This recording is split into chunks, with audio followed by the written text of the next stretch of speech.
Të dashur shqiptar, kleri katolik shqiptar ka ftuar Eleni Kocaqin, studiuese pellazge e gjuhës shqipe, në një mbledhje publike për rrënjët tona, për rrënjët e gjuhës shqipe që gjoja ka gjetur Eleni Kocaqi, emri së cilës është Eleni do thot grua greke, fjalë për fjalë, dhe Kocaqi do thot bejtegjesh në gjuhën e Kretës. Pra kjo greke Kocaqi është ftuar nga kleri katolik shqiptar për ta falenderuar për ndihmën që ka dhënë ajo për zbulimin e rrënjëve të fjalëve në gjuhën shqipe. Dhe tani, aty ku banonte dikur Eleni Kocaqi, pra në jug të Shqipërisë, përdoret një fjalë e bukur pellazge, anapolla, po ashtu anapodha, do të thotë i mbrapsht. Vjen nga greqishtja, rasa kallëzore, anapodha. Ana do thot drejt, përgjat. Podha është rasa kallëzore e fjalës podhos, do të thot këmbë. Dhe në greqisht anapodha do të thot mbrapsht. Kur ecën mbrapsht, diçka e mbrapsht, fjalë për fjalë, drejt këmbës. Fjala këmbë në gjuhën greke është fjalë tabu për pjesën e poshtme të trupit, të ndenjurat. E kuptoni apo jo? Të hecësh mbrapsht. Anapodha në greqisht është fjalë e arvanitasve dhe e çamëve që janë përzënë nga Greqia, konkretisht nga fshati Piluri në Kalkidhiki, dhe kanë ardhur në Shqipëri. Këta arvanitas janë helenizuar nga një prift katolik që ishte grek, por që i kthen shqiptarët në ortodoks, ju mëson atyre greqisht dhe i helenizon ata.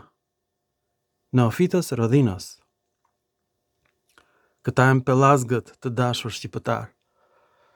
Pra, arvanitasit tani, në himar, duan të na bashkojnë me Greqinë. Kanë gjetur një zgjidhje të përkryer. Gjuha shqipe është krijuese e gjuhës greke. Çmenduri. I lutem klerit katolik. Të lutem i dashur prift. Shiko filmat e mi përpara se sa të ftosh grek, spiun grek në mbledhjet për rrënjët tona, o prift. Lexo fjalët e gjuhës shqipe. Pra, këta arvanitas helenizohen dhe tani u duket vetja grek, duan bashkimin me Greqinë. Deri këtu shkon shqiptari, Driloni. E merr emrin e lumit Drin, shqiptari, dhe e bën krahinën Drilon, dhe mbi 20.000 shqiptar, antar të rrënjëve tona, me në krye klerin katolik, e quajnë veten Drilonas, me krenari, sepse është emër i lirë. Pra mendoni edhe një herë, jo vetëm që anapodha do thot i mbrapsht, në gjuhën e Eleni Kocaqit, por anapodhi është prapësi. Dhe trajta e shquar është anapodhia si në greqisht. Pra trajta e shquar është anapodhia, emër abstrakt, me mbaresën ija të greqishtes, dhe nga kjo është krijuar trajta e pashquar në shqip, anapodhi. Çfarë ka bërë shqipja? Anapodhia në greqisht kërkon formën e trajtës së shquar. Pra anapodhia kërkon i anapodhia në greqisht, që ka qenë dikur he anapodhia në greqisht. Kjo është forma e trajtës së shquar. Shqipja ja heq këtë, e bën trajtë të shquar anapodhia, dhe krijon trajtën e pashquar duke hequr mbaresën e emrave abstrakt të greqishtes dhe krijon trajtën e pashquar anapodhi. Kjo është gjuha pellazgë e arvanitasve në Himar. Flasin gjysmë shqip, gjysmë greqisht. Të njëjtët arvanitas përdorin të njëjtën fjalë në Greqi. Këta janë pellazgët. Shikoni në monitor sa do ju ngjethet mishi nga pellazgjia të dashur shqiptar, i dashur kler katolik, ka rënë viktim e Eleni Kocaqit.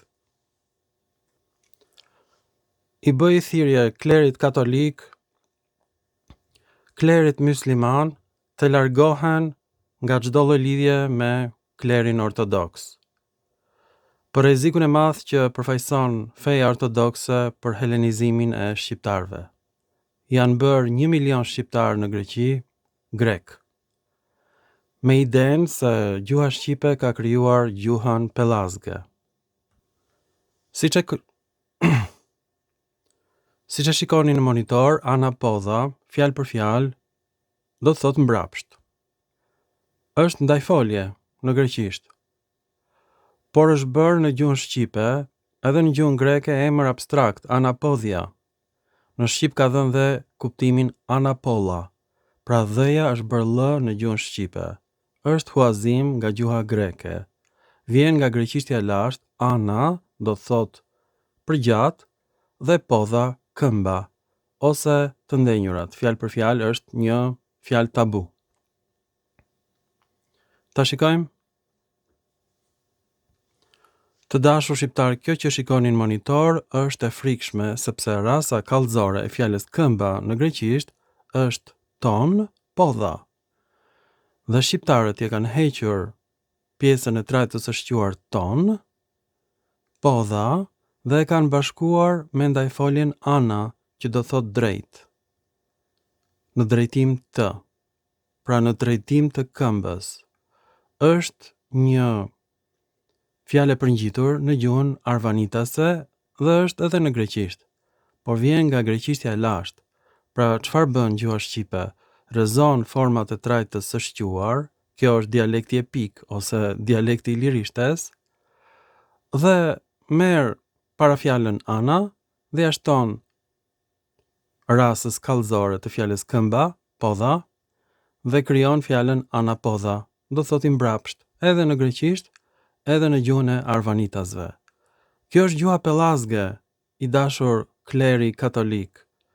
Rri larg Eleni Kocaqit dhe të gjithë grekërve të tjerë që shtiren si shqiptar. Tani kuptoni që gjuha shqipe nuk formon fjalë të greqishtes, gjuha shqipe huazon fjalë të greqishtes dhe i rrezon format e trajtës së shquar.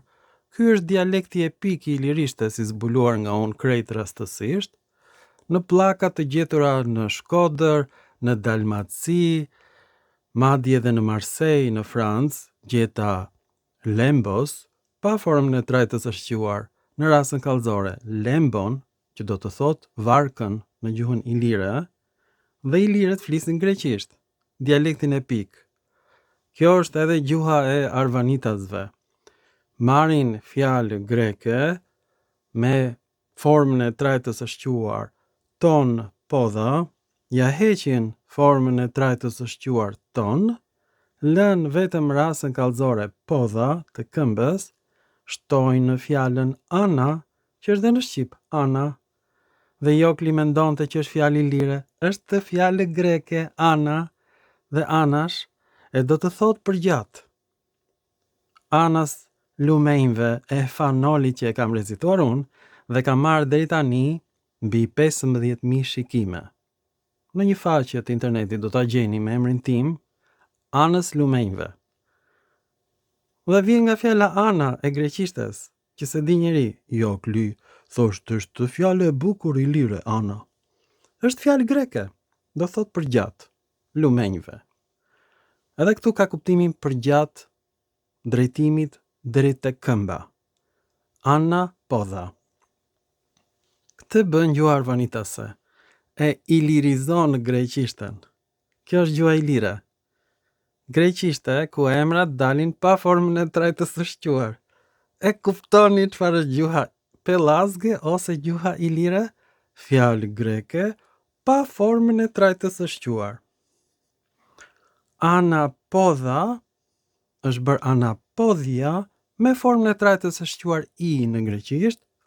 Në shqip është vetëm anapodia, do të thotë prapësi, nga fjala I mbrapsht drejt këmbës, anapodha. Shqiptari. Kjo është pellazgjishtja juaj e mrekullueshme.